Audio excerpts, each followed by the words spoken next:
Yes, hello everyone, very very good morning. सभी को सुप्रभात। हम सभी लोगों ने भारतीय साक्ष्य अधिनियम कंप्लीट कर लिया और सारा भारतीय साक्ष्य अधिनियम हम लोगों ने पूरी 170 धाराएं अच्छे से कवर की थी।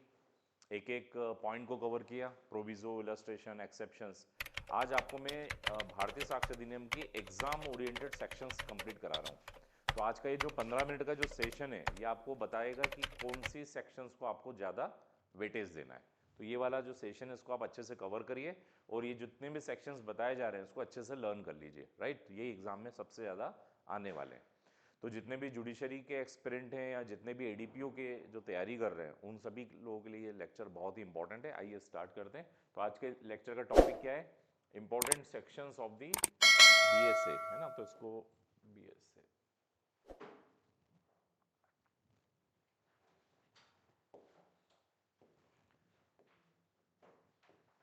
बीएसए है ना। तो हम लोग कौन सा कवर कर रहे हैं? भारतीय साक्ष्य अधिनियम 2023 के महत्वपूर्ण धाराएं। तो आज हम लोग भारतीय साक्ष्य अधिनियम 2023 की महत्वपूर्ण धाराओं को समझने वाले हैं। आप सभी लोगों ने बीएसए पढ़ लिया। बीएसए ने किसको रिपील किया है? इंडियन एविडेंस एक्ट को। तो जो इंडियन एविडेंस एक्ट था इसको इसने खत्म किया, इसको रिपील कर दिया। और ये रिपील की जो धारा है वो बिल्कुल आखिरी में, और आखिरी का चैप्टर नंबर 12 और धारा नंबर 170 ये जो है ये इसको रिपील कर रही है। लेकिन इसके बारे में याद होना चाहिए कि साक्ष्य अधिनियम लागू होने के पहले हमारे यहाँ पर न्यायालय में जो प्रक्रियाएं चलती थी वो किसके माध्यम से चलती थी? Indian evidence act. जितने भी विद्यार्थी लाइव हैं आप सबको आवाज आ रही है बराबर? बोर्ड का पिक्चर क्लियर है? एक बार सभी लोग प्लीज कमेंट करके बताएंगे। I am watching the comment. Durgesh Pathak, good morning. Hansraj ji, Pawan Tiwari ji, yes, सभी को क्लियर है? यस। तो इंडियन एविडेंस एक्ट की यदि हम बात करें तो पूरी कोर्ट की जो प्रक्रिया चलती थी वो किससे चलती थी? इंडियन एविडेंस एक्ट से। ये कितनी धाराओं का था? ये 167 सेक्शन का था। चैप्टर कितने थे इसमें? 11 चैप्टर थे। इसका नोटिफिकेशन नंबर क्या था? एक था। इसमें कोई शेड्यूल नहीं थी। भाग कितने थे इसमें? 3 भाग थे, है ना। पहला भाग था 1 से लेकर 55 तक, दूसरा भाग था 56 से लेकर 100 तक, और तीसरा भाग था 101 से लेकर 167 तक। ऐसा था इसका स्ट्रक्चर। लेकिन इसने इसको हटाया और 3 कानून अपने देश में अभी लागू हुए 2023 में बनकर तैयार हुए 25 दिसंबर 2023। और तीनों कानून में से एक कानून था बीएनएस, जिसने किसको रिपील किया? बीएनएस ने आईपीसी को। और एक कानून आया बीएनएसएस, भारतीय नागरिक सुरक्षा संहिता, इसने रिपील किया सीआरपीसी को। इन दोनों कानूनों में तो फिर भी बहुत ड्रास्टिक परिवर्तन हुए। जैसे मैंने आपको बताया था, यदि परसेंटेज वाइज की बात करें तो ये इसने 30% बदलाव किया, इसने 20% बदलाव किया, लेकिन सबसे कम बदलाव जो रहा वो किसमें रहा? बीएसए में। और ये जो बीएसए है ये कितनी धाराओं का आया टोटल? 170। और इसमें भाग कितने हो गए? 4 हो गए। इसका नोटिफिकेशन नंबर हो गया 47। और इसमें चैप्टर कितने हो गए? 12। और इसमें एक क्या आ गई? शेड्यूल भी आ गई, राइट। और यदि हम भागों को देखें तो पहला भाग 1 से लेकर 2, दूसरा भाग 3 से लेकर 50, फिर 51 से लेकर 103 तक, फिर 104 से लेकर 170, ऐसे करके कुल कितने भाग आ गए? 4 भाग। पहले भाग में चैप्टर नंबर 1 आया, दूसरे भाग में चैप्टर नंबर 2 आया, इसमें आया चैप्टर नंबर 3, 4, 5 और 6, और इसमें आया चैप्टर नंबर 7, 8, 9, 10, 11 और 12। क्लियर हुआ? आखिरी का जो 11, 12 है वो एक एक धाराओं का है, 169, 170। तो इजीली आपको याद, सारा मैंने आपको कंप्लीट कराया, राइट। क्लियर हो गया यहाँ तक? आज हम लोग क्या करने वाले हैं? Today we are going to cover the important section of this one. BSA के इंपॉर्टेंट सेक्शन को कवर करते हैं, ठीक है। तो आज आपको ये सारी सेक्शंस एक कॉपी में आप नोट कर लीजिएगा और इनको नोटिंग अच्छे से लर्न कर लेंगे। आइए स्टार्ट करते हैं। सबसे पहले जो इंपॉर्टेंट सेक्शंस हैं बीएसए की, वो पहले यहाँ से डेफिनेशन क्लॉज से कंप्लीट कर लेते हैं। तो डेफिनेशन क्लॉज पहले कहाँ पर था? इंडियन एविडेंस एक्ट में धारा 3 में था। यहाँ पर कहाँ पर आ गया? धारा 2 में। इंडियन एविडेंस एक्ट में 10 परिभाषाएं थी, इसमें कितनी दे रखी? इसने 12 परिभाषाएं दी। और इंडियन एविडेंस एक्ट में कोई नंबरिंग नहीं थे, इसमें नंबरिंग आ गए 21A, 21B, 21C, ऐसे करके नंबरिंग आ गए। तो सबसे पहले 21A आप याद रखेंगे। 21A में किसकी परिभाषा दी गई है? न्यायालय की परिभाषा दी, हम लोगों ने पढ़ लिया था। एफिडेविट को बाहर कर दिया है, आर्बिट्रेटर को बाहर किया, बाकी जुडिशियल प्रोसीडिंग करने वाले जजेस, मजिस्ट्रेट जो लॉ द्वारा अथोराइज है वो सबको क्या माना है? न्यायालय माना है। फिर 2(1)B याद रखेंगे। 2(1)B में क्या दे रखा है? निश्चयात्मक सबूत। निश्चयात्मक सबूत को क्या कहा जाता है? निश्चायक सबूत। इसको बोलते हैं कंक्लूसिव प्रूफ। एक फैक्ट प्रूव होने पर न्यायालय दूसरे फैक्ट को प्रूव क्या करता है? एक्सेप्ट ही करता है, उसके खिलाफ को एविडेंस ही नहीं लेता है। फिर 2(1)G आप याद रखेंगे। 2(1)G में क्या दिया गया है? विवादक तथ्य। क्या बोलेंगे इसे? फैक्ट इन इशू 2(1)G में। और 2(1)K में किसको बोल रखा है इसने? रिलेवेंट। रिलेवेंट कौन होगा? तो उसने बोला 3 से 50 तक जो बातें बताई गई है वही रिलेवेंट हो गए ना। सुसंगत की परिभाषा 2(1)K में। और सबसे आखिरी 12वीं परिभाषा 2(1)L, ये 2(1)L में क्या आ गया है? Shall presume. तो इन धाराओं को आप 5 धाराओं को अच्छे से आप समझ लीजिएगा, ये ज़्यादा आने की संभावना है इन धाराओं की। अब धारा 3 पे आए तो पहले आपको याद है भारतीय साक्ष्य अधिनियम में एक धारा थी 5, क्योंकि 5 से 55 चालू हो रहा था रिलेवेंसी। अभी ये 5 से 55 की जगह क्या हो गया? 3 से 50 हो गया। तो जो 5 धारा थी वो अब किस में कन्वर्ट हो गई है? धारा 3। और धारा 5 को मैंने जब आपको समझाया था तो एक इंजन और रेल का एग्जाम्पल दिया था। तो ये वाली धारा जो पहले 5 इंजन थी वो अब कौन सी हो चुकी है? और ये क्या कह रही है? कि एविडेंस सिर्फ उन्हीं चीज़ों का दिया जाएगा जो रिलेवेंट हो या फैक्ट इन इशू से कनेक्टेड हो, है ना। तो एविडेंस यानी साक्ष्य उन्हीं चीज़ों का दिया जाएगा जो रिलेवेंट हो या फैक्ट इन इशू से कनेक्टेड हो। तो ये धारा याद रखनी चाहिए। पहले रेस जेस्टा कहाँ पर था? धारा, अपन पेन का कलर बदल देते हैं। रेस जेस्टा 6 में था, अब इधर रेस जेस्टा कहाँ आ गया है? रेस जेस्टा का मतलब उसी समव्यवहार का, है ना, उसी समव्यवहार का, यानी एक ही समव्यवहार। एक ही समव्यवहार का मतलब क्या हो गया? Of the similar fact. तो रेस जेस्टा का सिद्धांत आ जाए तो आपको क्या लिखना है? धारा 6 में। अगर आपसे ये बोले कि अन्यथा सुसंगत, अन्यथा सुसंगत वाला पॉइंट कौन सा था? एलईबी वाला। तो आपसे प्रश्न आ जाए कि एलईबी का सिद्धांत किससे कनेक्टेड है, तो आपको लिखना है पहले ये सेक्शन 11 में था, अभी किस में आ चुका है? सेक्शन 9 में आ चुका है। फिर आएगा सेक्शन 12, मन और शरीर की दशाएं, ये भी रिलेवेंट होती है। पहले ये सेक्शन कहाँ पे था? ये इंडियन एविडेंस में 14 में था, अब 12 में आ चुका है। इसको आप लर्न कर लीजिएगा। 14 में course of business, course of business पहले 16 में था, इंडियन एविडेंस में धारा 16 में था। कारोबार का अनुक्रम, कारोबार का अनुक्रम जिसको बोलते कोर्स ऑफ बिजनेस। और 15 में थी स्वीकृति, जो पहले कहाँ थी? 17 में थी, वो कहाँ पर आ चुकी है? एडमिशन कहाँ डिफाइंड है? ऐसा प्रश्न आ जाए तो आपको लिखना है 15। और 23 पुलिस के सामने संस्वीकृति को साबित नहीं किया जाएगा, है ना। ये पहले वहां पर था 25 में, अब ये कहां पर आ चुका है? 23 में। ये पहले 25 में था। तो पुलिस के सामने संस्वीकृति को साबित नहीं किया जाएगा। जरा धाराएं बिना देखे आप बताइए। 3 में क्या बोल दिया इसने? Yes, evidence fact in issue या रिलेवेंट फैक्ट का दिया जाएगा। 3 के बाद हम लोगों ने कौन सी धारा पढ़ी? 4। वो कौन सी है? रेस जेस्टा। फिर कौन सी धारा पढ़ी हम लोगों ने? 9, जो क्या था? एलईबी का सिद्धांत, प्ली ऑफ एलिबा इसी में है। 12 मन की दशाएं, 14 कारोबार का क्रम, 15 में स्वीकृति की परिभाषा और 23 में पुलिस। तो ये सारी धाराएं आपको अच्छे से लर्न होनी चाहिए। इसके बाद हम लोग अगली धाराएं देखें। Good morning. इसके बाद की जो अगली धाराएं हैं वो बहुत ही आईएमपी है, ये भी ध्यान रखेंगे। आपको याद होगा जो 32(1) था, जो 32 जो धारा थी वो कहाँ कन्वर्ट हो गई है? 26 में। 32 में क्या था? ऐसे लोगों के कथन भी रिलेवेंट होंगे जो मर गए हैं, जो मिल नहीं सकते, जिनको बुलाने में विलंब होगा, खर्चा होगा, वो सारे लोग जो थे वो कहाँ पर आ गए? अब सेक्शन 26 में आ गए। तो ये प्रश्न याद रखेंगे। और 26(1) आ जाए तो आप 26(1) में तो क्या लिख देंगे? डाइंग डिक्लेरेशन आ गया। तो ये 2 प्रश्न है कि जो व्यक्ति मिल नहीं सकते, डाइड है, नॉट फाउंड, ये सब अब कहाँ रिलेवेंट है, तो आपको लिखना है सेक्शन 26, यानी 32 कहाँ पर कन्वर्ट हो गया? ये 26 में। इसके बाद सेक्शन 32 में क्या आ गया? पहले तो डाइंग डिक्लेरेशन था, आपका क्या आ गया? लॉ बुक्स, यानी विधि की पुस्तकों के जो कथन होते हैं वो क्या होंगे? सुसंगत होंगे। तो सुसंगत लॉ बुक्स वाली बात आ जाए तो आप लिखेंगे 32। एक्सपर्ट विटनेस जो 45 में हुआ करता था, इंडियन एविडेंस एक्ट में कहां पर था? ये 45 में था। या तीसरे वक्त ऐसा भी बोलते थे, तीसरे व्यक्ति की राय कब सुसंगत होती है? एक्सपर्ट की राय, ये 45 में था, आप किसमें लिखेंगे? 39 में। तो ये सेक्शंस बहुत काम की। कौन कौन सी हम लोगों ने कर ली? 26, 32 और 39। 26 में क्या आ गया? Dying declaration.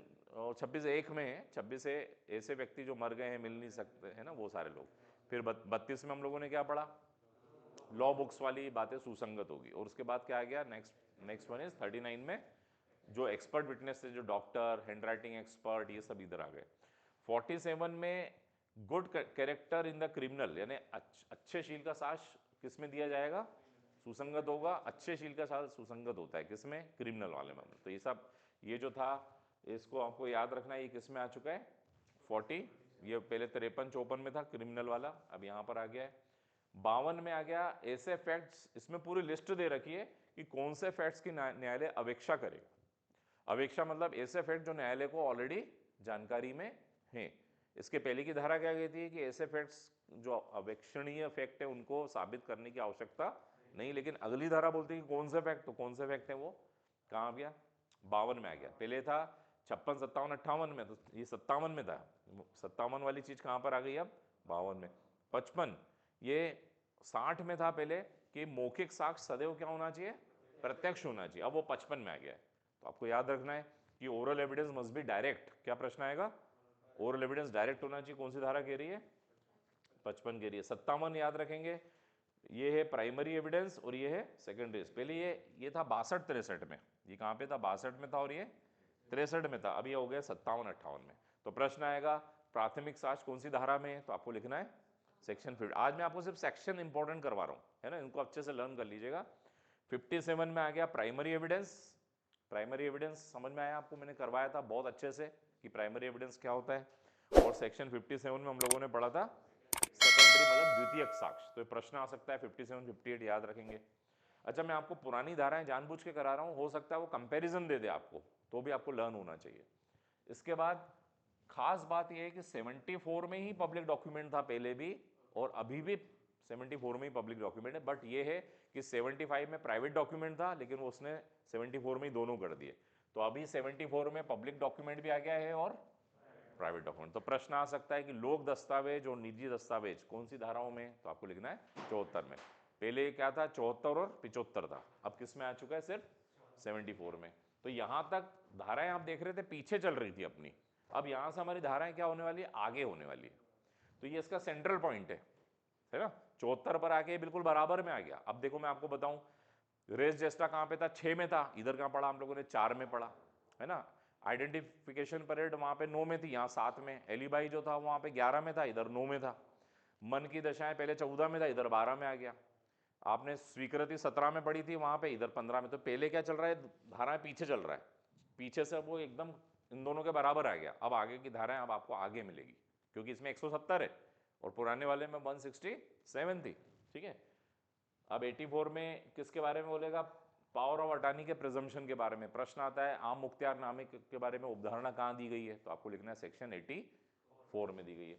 92 30 साल के दस्तावेज, है ना, 30 साल के दस्तावेज के बारे में उधर 90 में था, अभी 2 धारा और आगे बढ़ गया, है ना, अभी 92 में आ गया।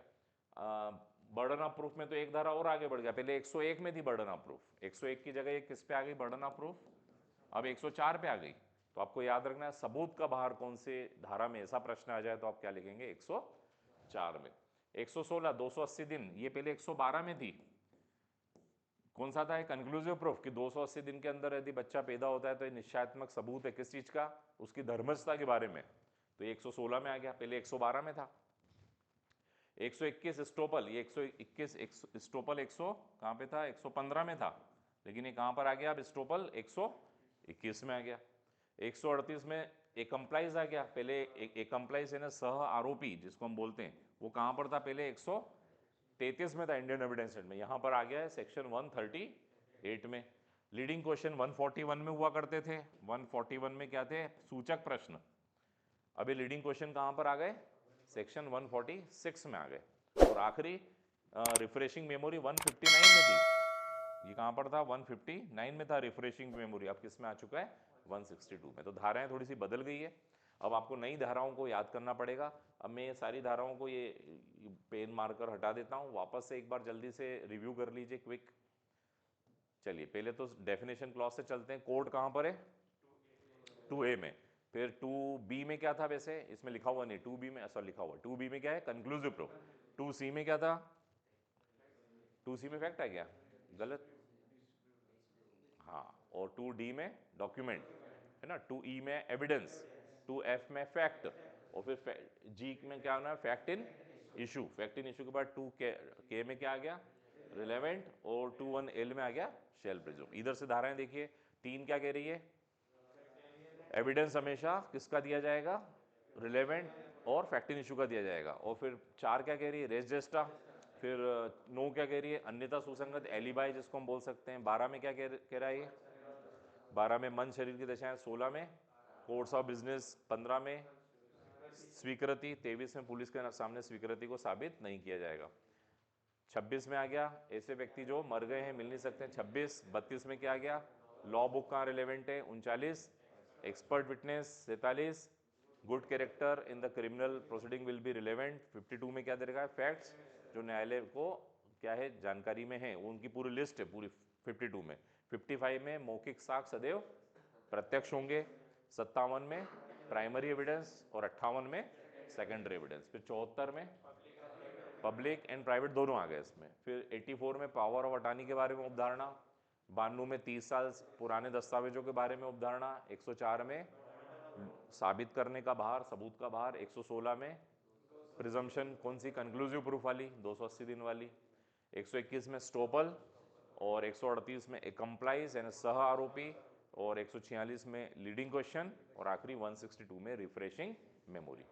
तो 2 बार अगर आप इसको अच्छे से पढ़ लोगे, पहले तो लिखना चाहिए अपनी हैंडराइटिंग में, आप लिख लीजिए और फिर एक बार मतलब 1-2 बार देख लीजिए। तो ये सारे इंपॉर्टेंट सेक्शन है जो आपको एग्जाम में सेक्शन बेस्ड क्वेश्चन यदि कोई आते हैं तो इसमें से आने की संभावना है। क्लियर हो गया? जितने भी स्टूडेंट्स लाइव हैं, क्या आप सबको क्लियर हुआ? आज हम सभी लोगों ने बीएसए के इंपॉर्टेंट सेक्शंस किए हैं। कुछ स्टूडेंट नए जुड़े हैं, उनको मैं क्लास के बारे में थोड़ी इन्फॉर्मेशन दे देता हूँ। जितने भी नए विद्यार्थी हैं, लॉ इजी की क्लास में अगर आप एलएलबी या एलएलएम कर रहे हैं तो all subjects are available. If you are preparing for judiciary, civil जज की प्रिपरेशन कर रहे हैं किसी भी स्टेट की, तो these subjects are running regularly live classes. ADPO APO की क्लासेस भी अवेलेबल है। और ऐसे स्टूडेंट जो यंग लॉयर्स हैं जिन लोगों ने अभी एलएलबी कंप्लीट कर लिया और प्रैक्टिकल कोर्ट ट्रेनिंग का उनके लिए कोर्स है, क्योंकि कोर्ट में जाते हैं तो कम से कम 3 से 5 साल लग जाते हैं सीखने में। तो ये सारी चीज़ें इस प्रैक्टिकल कोर्ट ट्रेनिंग जो हमारा मार्च में स्टार्ट हो रहा है, और मार्च में एक और advance practical court training start हो रहा है। इस एडवांस प्रैक्टिकल कोर्ट में हम पूरा फाइल कंप्लीट करेंगे, कैसे केस दर्ज होता है, कैसे उसमें कोर्ट की प्रोसीडिंग चलती है, पूरा एक एक केस जजमेंट तक, जजमेंट के बाद अपीलें भी इसमें कवर होंगी। तो ये पूरा एडवांस प्रैक्टिकल कोर्स है, लेकिन ये उन्हीं लोगों के लिए जिन लोगों ने पीसीटी पहले कर लिया है। इसके अलावा सिविल ड्राफ्टिंग और क्रिमिनल ड्राफ्टिंग की क्लासेस भी अवेलेबल हैं। ऑल इंडिया बार एग्जामिनेशन की यदि कोई स्टूडेंट्स प्रिपरेशन कर रहे हैं तो उनकी क्लासेस अवेलेबल है, और लॉ में जो नेट कर रहे हैं उनके लिए क्लास अवेलेबल है।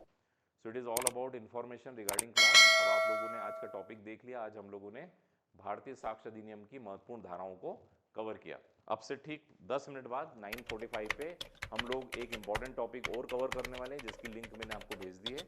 वो है जनरल नॉलेज। जनरल नॉलेज में आज हम इकोनॉमिक्स के इंपॉर्टेंट क्वेश्चन कवर करेंगे।